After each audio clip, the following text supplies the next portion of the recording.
Hey, what's up all my dope creators? My name is Mr. Tohono, and this video is going to be a little bit different. I thought it would be an interesting video to do an artist spotlight type of video. I would be talking about artists from the past to present day, to not only talk about their life as an artist, but to maybe inspire others with their artwork as well. So if this is something that is interesting to you, or anyone else that would be interested in this kind of thing, I would be very much appreciated if you did give this video a like and subscribe if you want to see more of these videos in the future. So I thought it would be nice, in honor of Black History Month, I thought I would talk about an artist who is considered the first African-American artist to gain international acclaim and was the first to be known of his work. And the artist in particular is named Henry Ossawa Tanner. And while I talk about him, I'm going to be painting one of his pieces that is titled Abraham's Oak, which I will talk about very soon in the video as well. So, with all that explanation out of the way, let's talk about Henry Ossawa Tanner. So, who is Henry Ossawa Tanner? Well, he was born on June 21st in 1859 in Pittsburgh, Pennsylvania, and was the oldest of 9 children. Damn. His parents were Benjamin Tucker and Sarah Miller Tanner. Benjamin was a school teacher and a minister who would later become a bishop in the African Methodist Episcopalian Church. Sorry, I didn't know how to pronounce that. And Sarah Tanner was a former slave who was sent to Pittsburgh from her mother through the Underground Railroad.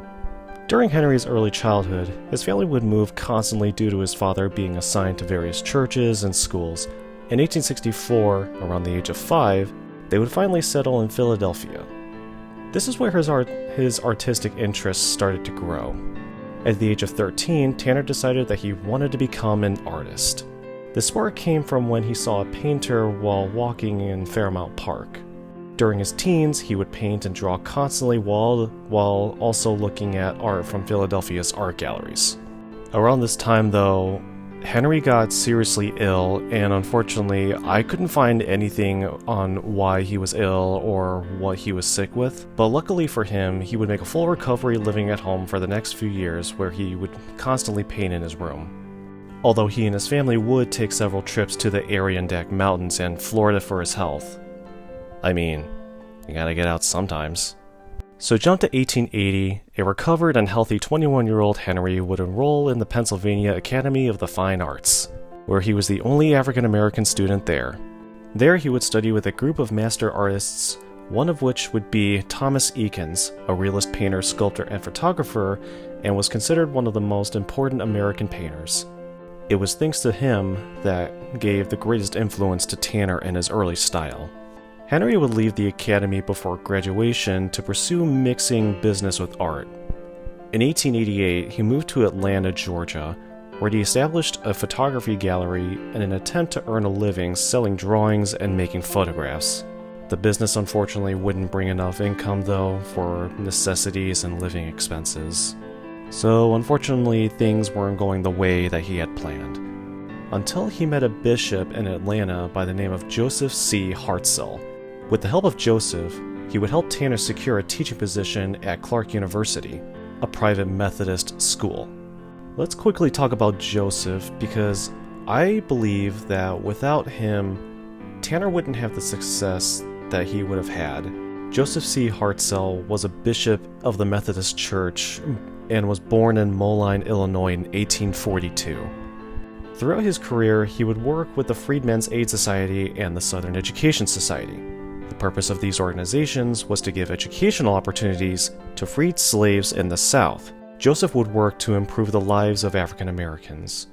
He would eventually retire in 1916, and in 1929, he would pass away at the age of 87. Joseph and his wife Jenny would become Tanner's patrons for the next several years. In the summer of 1888, Tanner would sell his gallery and move to Highlands, North Carolina in the Blue Ridge Mountains. It was here where he hoped to study and earn a living from his photography. It's said that Tanner may have made many sketches and photographs of the region and its African American residents. Some of these residents would later be used as subjects in his most important early paintings. Later in the fall of 1888, Tanner returned to Atlanta to teach drawing at Clark University for 2 years once again. But Tanner had ambitions. He wanted to travel abroad. He discussed this with Bishop Joseph and his wife Jenny, so to help him out, they arranged an exhibition of Tanner's works in Cincinnati in the fall of 1890. And if the Hartzells couldn't get any awesomer, they bought Tanner's entire collection when none of his pieces sold. Dude, seriously, these guys are freaking awesome. So with the money that he made from Bishop and Mrs. Hartzell for, again, being awesome, this allowed Henry to sail for Rome in January of 1891. He then later stayed in Liverpool and London, England for a short time. He finally arrived at the artistic capital of the world, Paris, France. Funny enough, he was actually going to study in Rome, but he was so impressed by the artists and the art of Paris that he decided to study there instead. He would enroll in the Académie Julian in Paris, where master painters Jean-Paul Lorenz and Jean-Joseph Benjamin Constant, I apologize if I pronounced their names wrong. It was these two that would train him. And just by looking at some of their artwork, they weren't called masters for nothing. It was here that Tanner would paint his most well-known and most important works depicting African American subjects. Some of these works included The Banjo Lesson in 1893 and The Thankful Poor in 1894. In the summers of 1892 and 93, he went to live in the rural areas of Brittany, a region in western France. Again, I'm sorry if I pronounced some of these locations and some of these names wrong.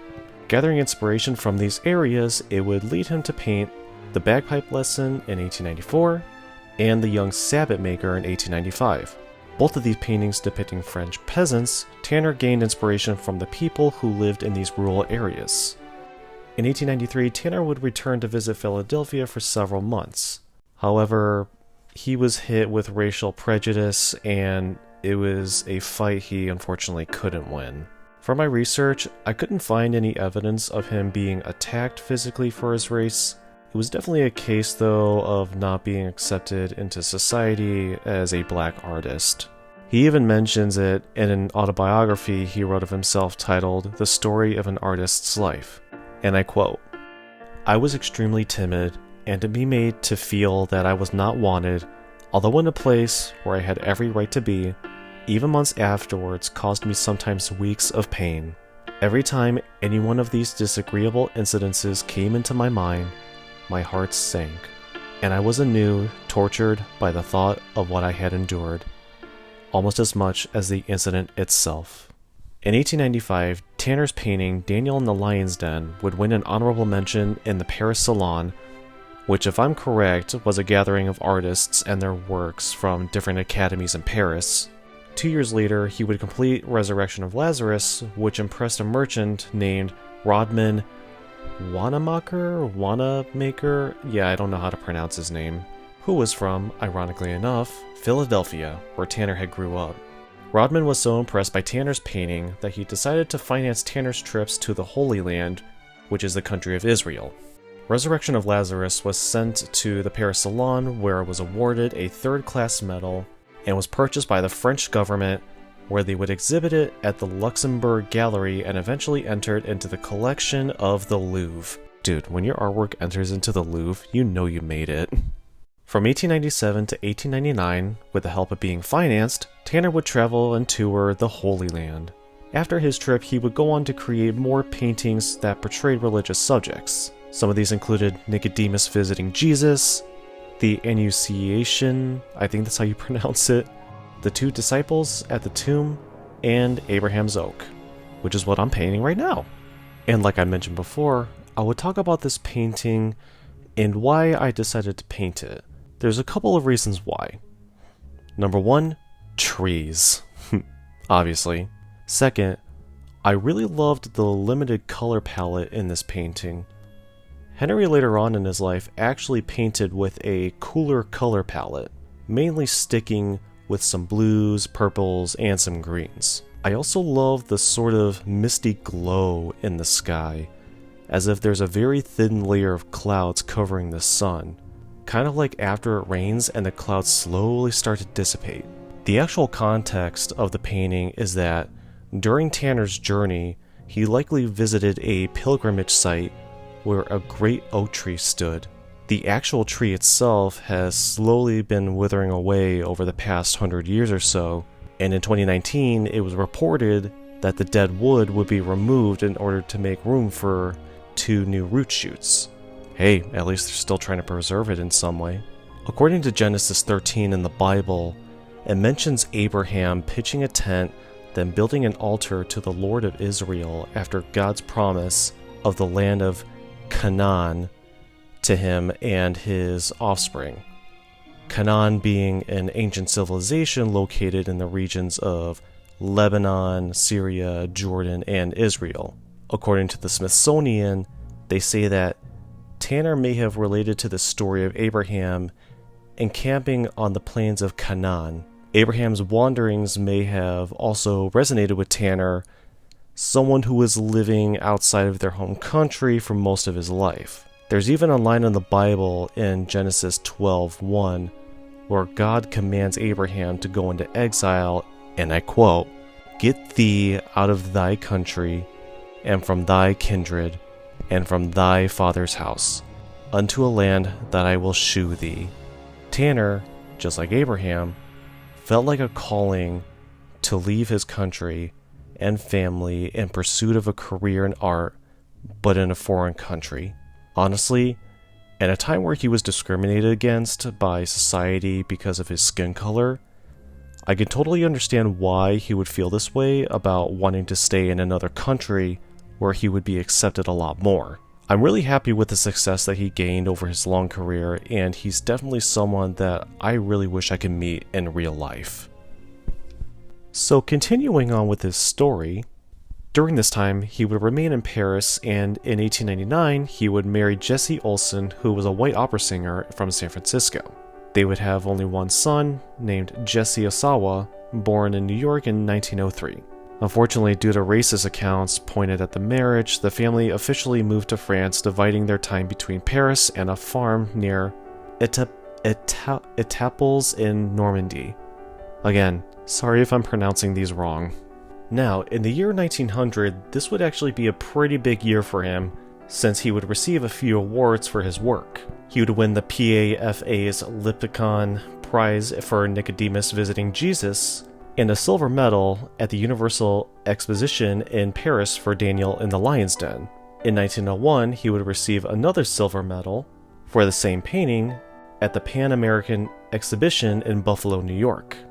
In 1908, his first one-man exhibition of religious paintings in the US was held at the American Art Galleries in New York, although I'm not sure which art gallery they were talking about since there's so many art galleries in New York. And in 1910, Tanner was elected a member of the National Academy of Design. Then came one of the biggest turning points in the 20th century, which is World War I.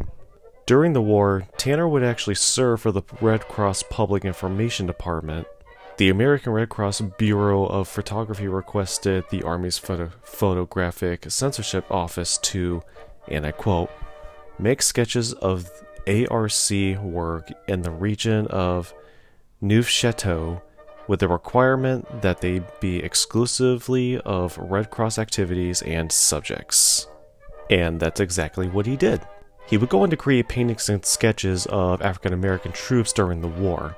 Several of his works include Canteen at the Front in 1918, Intersection of the Roads at Neufchâteau in 1918, and ARC Canteen Tour France in 1918 as well. After the war in 1923, 5 years after the war ended to be exact, Tanner was made an honorary Chevalier of the Order of the Legion of Honor, which is France's highest honor. 4 years later, in 1927, he became a full academician at the National Academy of Design, in which he would be the first African American to receive this honor. Dude, this guy was seriously on a roll. Sadly and unfortunately, 10 years later, on May 25th, 1937, Tanner passed away peacefully in his home in Paris at the age of 77. He and his wife Jessie, who passed away in 1925, are buried next to each other in the Chao Hot du Seine. Now, there is some good news and there is some bad news in the events after his death. Sadly, the bad news is that after Tanner's death, his stature as an artist would sadly decline. But there is some good news too. In 1969, the Smithsonian Institution in Washington, D.C. exhibited several of his works. This was the first major solo exhibition of a black artist in the US, and years later, in 1991, the Philadelphia Museum of Art created a touring retrospective of his works as well.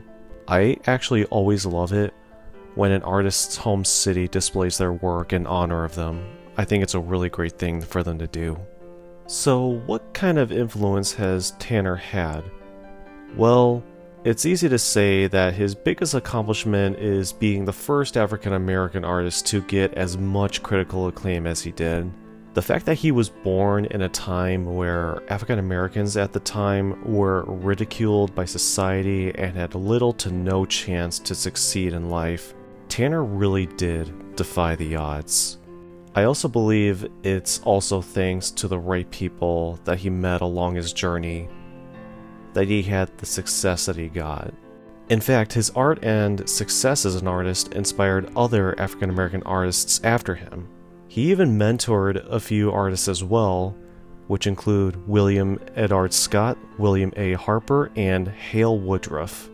I believe it was thanks to him that other black artists came out into the art world to show who they are to society and what their art can teach all of us.